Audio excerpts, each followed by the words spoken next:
আত্মশুদ্ধি, আত্মাকে পরিশুদ্ধ করতে হবে। কোরআনে আল্লাহ তাআলা বলছেন, কদ আফলাহা মান যাক্কাহা, সফল হয়েছে সে আত্মাকে পরিশুদ্ধ করেছে যে। সুবহানাল্লাহ পড়বেন না আপনারা?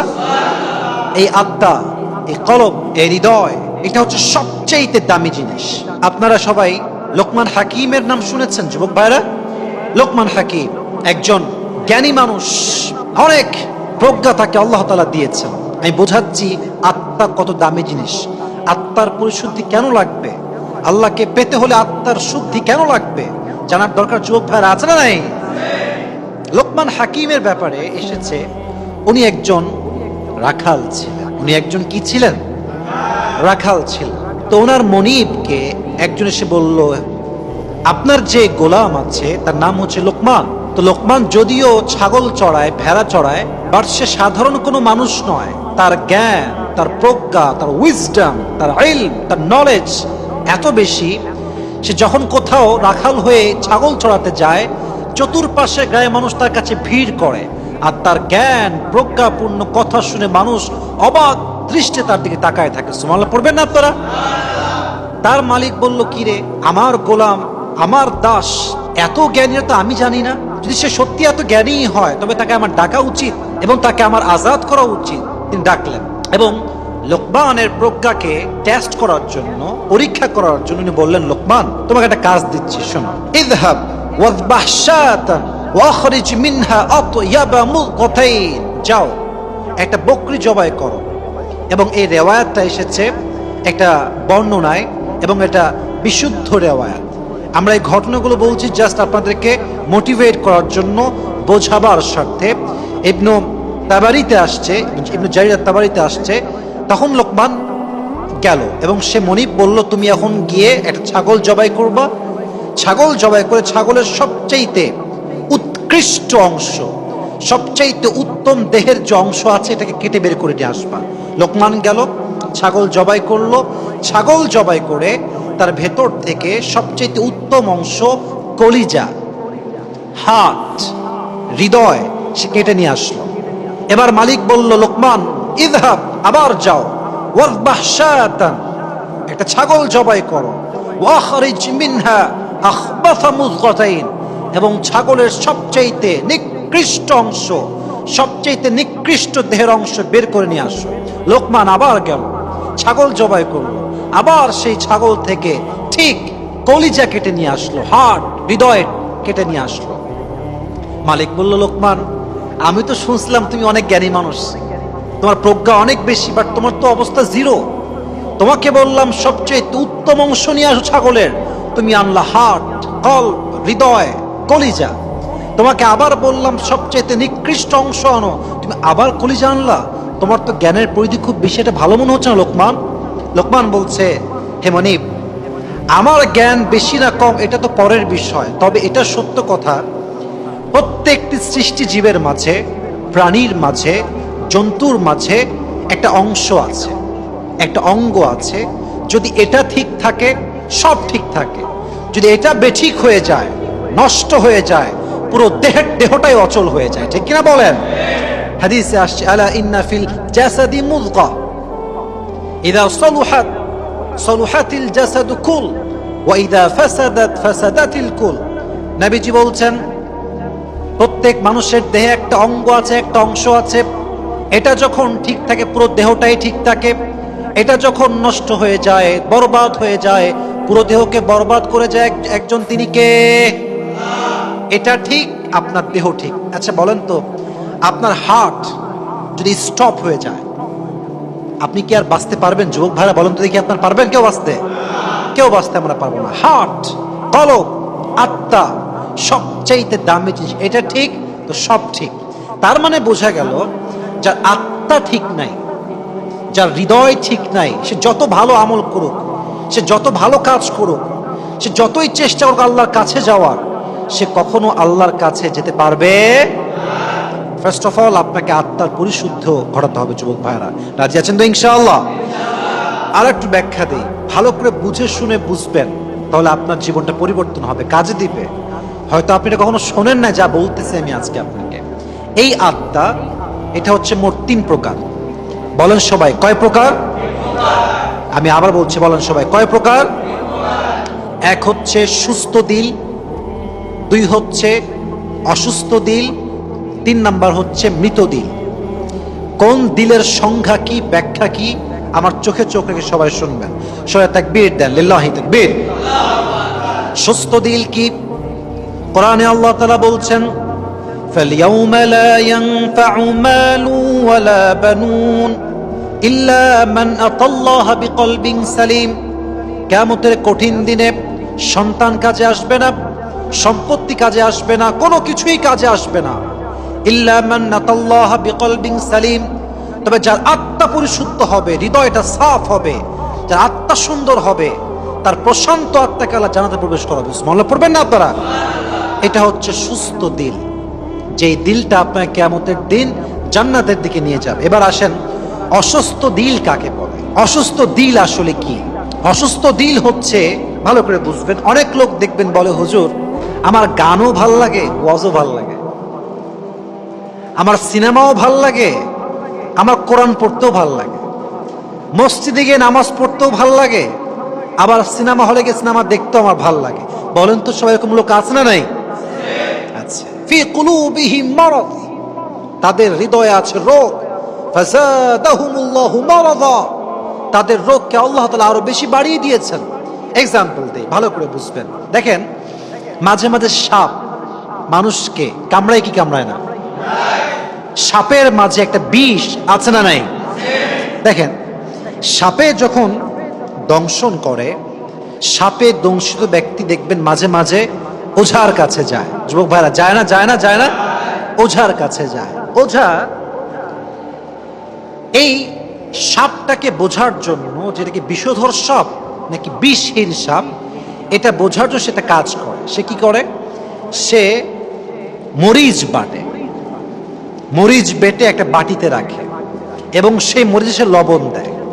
তো সাপে দংশিত ব্যক্তি যখন তার কাছে আসে, সে তার জিহবাটাকে বের করে এই জিহবাতে লবণ দেয়, মরিচ দেয়। এখন সাপে দংশিত ব্যক্তি যদি বলে যে আমার পাঞ্চা পাঞ্চা লাগে, কোনো ঝাঁজ বুঝি না, ঝাল বুঝি না, তাহলে ওঝা বুঝে নেয় যে এটা কোনো বিষহীন সাপ নয়, বরং বিষধর সাপ। ঠিক কিনা বলেন? আচ্ছা, আর যদি সে বলে যে না, ঝাল লাগছে, লবণ লাগছে, তার মানে বোঝা যায় যে এই সাপটা বিষধর সাপ নয়, বরং বিষহীন সাপ তাকে দংশন করেছে। এবার বোঝেন, মানুষের জীবনে সবচাইতে বিষাক্ত সাপের নাম হচ্ছে শয়তান। এই শয়তান যখন মানুষকে ওয়াসওয়াসা দেয়, এটা বিষের মতো কাজ করে। সাপ যখন মানুষকে দংশন করে, সাপের বিষের প্রথম প্রভাব হচ্ছে মানুষের জিহবার স্বাদ হারিয়ে যায়। কোনটা ঝাল, কোনটা মিষ্টি, এটা সে আর টের পায় না। ঠিক তেমনি ভাবে শয়তান যখন মানুষকে ওয়াসওয়াসায় ফেলে, ওয়াসওয়াসা হচ্ছে এটা বিষের মতো, এবং এই বিষের প্রথম প্রভাব হচ্ছে মানুষের ভেতর থেকে ইমানের স্বাদ হারিয়ে যায়। তখন সে সিনেমা দেখলেও ভাল লাগে, ওয়াজ শুনলেও ভাল লাগে, মসজিদে যাইতেও ভাল লাগে, সিনেমা হলে যাইতেও ভাল লাগে। এটা হচ্ছে অসুস্থ দিল। এটা কি দিল যুবক ভাইরা? এটা হচ্ছে অসুস্থ দিল। অতএব বোঝা গেল, এই স্বাদ যদি আমরা নষ্ট করতে না চাই, তাহলে ইমানকে রক্ষা করবার দরকার। যুবক ভাইরা, আছে না নাই? তিন নাম্বার দিল হচ্ছে মৃত দিল, মরা, যেই রুহে আর রুহ নাই, মরে গেছে আত্মাটা, একদম আত্মাটাই শেষ, বিনষ্ট হয়ে গিয়েছে। এটা কেমন আল্লাহ তাআলা নিজে বলছেন। আল্লাহ বলছেন, ওয়ালাকাদ দারানা লিজাহান্নামা কাসীরাম মিনাল জিন্নি ওয়াল ইনস, জাহান্নামে আমি নিক্ষেপ করব জিন জাতিকে এবং মানব জাতিকে। পুরো জাহান্নামটা ভর্তি থাকবে জিন জাতি দ্বারা এবং মানব জাতির দ্বারা। কারা তারা? লাহুম কুলুবুল লা ইয়াফকাহুনা বিহা, আমি আল্লাহ মন দিয়েছি, মন দিয়ে ভাবতে চায় না। ওয়ালাহুম আয়ুনুল লা ইউবসিরুনা বিহা, আমি আল্লাহ চোখ দিয়েছি, চোখ দিয়ে দেখতে চায় না। ওয়ালাহুম আযানুল লা ইয়াসমাউনা বিহা, আমি আল্লাহ কান দিয়েছি, কান দিয়ে শুনতে চাই না। এরা কারা? আল্লাহ বলছেন, উলাইকা কাল আনআমি বাল হুম আযাল, এরা হচ্ছে চতুষ্পদ প্রাণীর মতো। আল্লাহ বলছেন, না না না না, শুধু চতুষ্পদ প্রাণী নয়, বাল হুম আযাল, বরং এই মানুষগুলো চতুষ্পদ জন্তুর চাইতেও খারাপ। নাউজুবিল্লাহ পড়বেন না আপনারা? আমি এই আয়াত যখনই পড়তাম আমি ভাবতাম যে আচ্ছা, আল্লাহ বললেন যে যে মানুষ হৃদয়ে থাকতে বোঝে না, কান থাকতে শোনে না, চোখ থাকতে দেখে না, আল্লাহ তাকে চাইলে জাস্ট বলতে পারতেন কাল আনাম, চতুষ্পদ প্রাণীর মতো, কিন্তু আল্লাহ তা বলেই শেষ করেন নাই। আল্লাহ বলছেন তা নয়, বালহুম আদল, বরং এই মানুষগুলো চতুষ্পদ জন্তুর চাইতেও খারাপ। আমি ভাবলাম যেই মানুষ হচ্ছে ওয়ালাকাদ কাররামনা বানি আদম, I have dignified the status of sons of Adam, এই মানব গোষ্ঠীকে, আদম জাতকে সবচাইতে সম্মানের জায়গায় আসীন দিয়েছে একজন, তিনি কে? সম্মানের জায়গায় আল্লাহ আমাদেরকে আসন দিয়েছেন, আমাদের আল্লাহ সে জায়গায় বসিয়েছেন। তাহলে আমরা চতুষ্পদ জন্তুর চেয়ে খারাপ হলাম কেমনে? এটা আমি ব্যাখ্যা খুঁজলাম। মাথায় রাখবেন, কোরআন যে বুঝতে চায়, যে অনুধাবন করতে চায়, আল্লাহ তার জন্য কোরআন বোঝার পথকে সহজ করে দেয়। সুবহানাল্লাহ পড়বেন না আপনারা? এর ব্যাখ্যা আমি পেলাম, বোঝাচ্ছি আপনাদের সবাইকে। আচ্ছা দেখবেন, কিছু লোক বাসায় কুকুর পোষে। কুকুর আছে না বাসায় মানুষের আজকাল, আছে না? আচ্ছা দেখেন, এখন মনে হয় রাত বাজে 12টা, আপনি আজকে ওয়াজ মাহফিল শেষ করে বাসায় যাবেন, আপনি হচ্ছেন বাসার মালিক। তো রাত বাজে 12টা, দূর থেকে আপনি আসছেন, দেখবেন কুকুর আপনাকে না দেখে খেউ খেউ খেউ করা শুরু করবে। তার মানে কুকুর তার ভাষায় বলে হোল্ড, স্টপ, থামো। আপনাকে কিন্তু দেখে নাই কুকুর এখন। তো দেখবেন মালিকজন চলে আসে বাসার কাছে, গেটের কাছে, মালিককে দেখার সঙ্গে সঙ্গে দেখবেন কুকুর চুপ হয়ে যায় এবং কুকুরটা তার পায়ের কাছে এসে এমনে জড়ায় থাকে, আর তার ভাষায় সে বলে আই এম এক্সট্রিমলি সরি, ভুল হয়ে গেছে জহাপনা, আপনার বাসা, আপনি যান, কোনো সমস্যা নাই, আমি আপনার পাশে আছি। জোভার কথা কি সঠিক বলছি না ভুল বলছি? কুকুর গিয়ে কি বলে?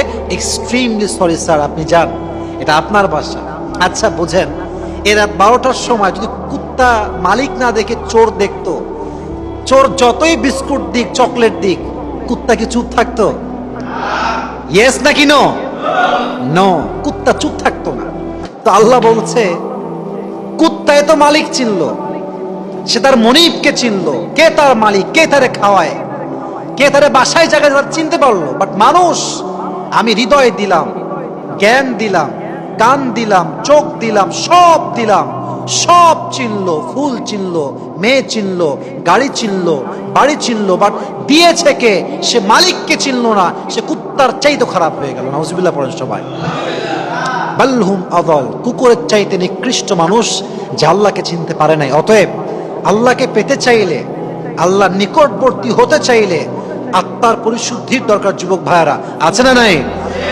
আল্লাহ আমাদের সবাইকে আত্মার পরিশুদ্ধি ঘটাবার তৌফিক দান করুক। সকলে আমরা মন খুলে পড়ি আমিন। এখন আত্মা পরিশুদ্ধ করব কেমন করে, প্রশ্ন আছে না নাই? নাম্বার 1, যদি আত্মাকে পরিশুদ্ধ করতে চান, প্রথম আমল, আমি আবারও বলছি, আত্মা পরিশুদ্ধ করার প্রথম আমল, পার্থিব জীবনের যে মোহটা আছে, এই মোহটা ত্যাগ করতে হবে।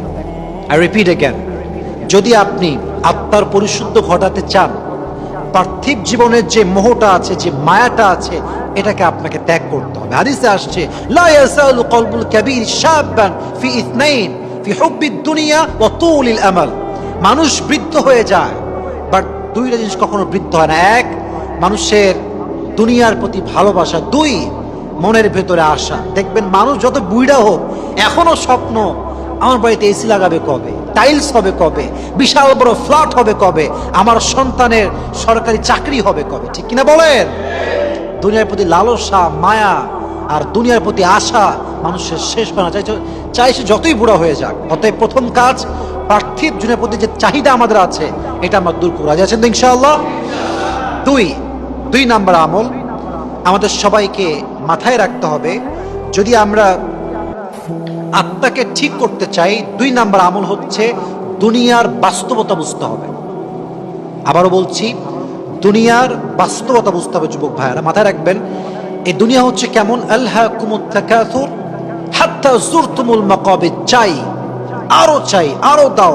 যার সাইকেল আছে, যার বাইক চাই, যার বাইক আছে তার কার চাই, যার কার আছে সে প্লেন চায়, জেট প্লেন চায়, পার্সোনাল প্লেন চায়, হেলিকপ্টার চায়, চাওয়ার কোনো শেষ নাই। ঠিক কিনা বলেন?